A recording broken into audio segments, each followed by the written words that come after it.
নমস্কার, আমি সাগরিকা আর আজ আমি নিয়ে আসছি তোমাদের জন্য একটি নতুন ভিডিও। আর ভিডিওর প্রথমেই বলে রাখি, যদি তোমাদের আমার কথা আমার ভিডিওটি ভালো লেগে থাকে তাহলে নিজেদের সুন্দর কমেন্টস করতে ভুলবেন না। আজ আমি কথা বলবো মানুষ ও প্রকৃতি নিয়ে।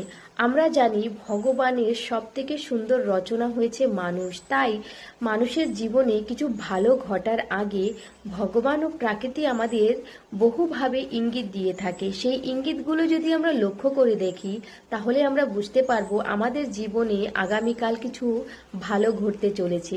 তো আজ আমরা কথা বলবো সেই ইঙ্গিতগুলো নিয়ে। তো ফার্স্ট ইঙ্গিত হলো, দেখবে অকারণেই ব্রহ্ম মুহূর্তে আমাদের ঘুম ভেঙে যাওয়া। 3টা থেকে 5টার মধ্যে আমাদের ঘুম ভেঙে যাচ্ছে, সে আমরা বুঝতে পারছি না কেন আমাদের ঘুম ভেঙে যাচ্ছে। যখন এরকম হয় তখন আমাদের বুঝতে হবে আমাদের জীবনে কিছু ঘটতে চলেছে খুবই সুন্দর জিনিস।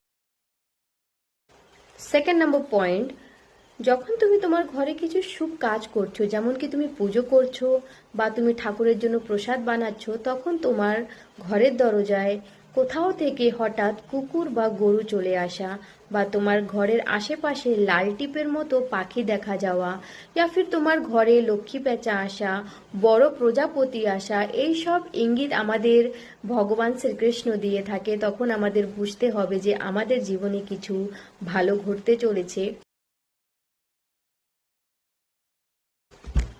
আধ্যাত্মিক বিশ্বাস অনুসারে যখন মানুষের জীবনে সুদিন শুরু হবে তখন মানুষের জীবনে ধৈর্য শক্তি বেড়ে যায়, রাগ কমে যায়, আর মানুষকে ক্ষমা করার শক্তিটা বেড়ে গিয়ে মানুষ শান্ত হয়ে ওঠে।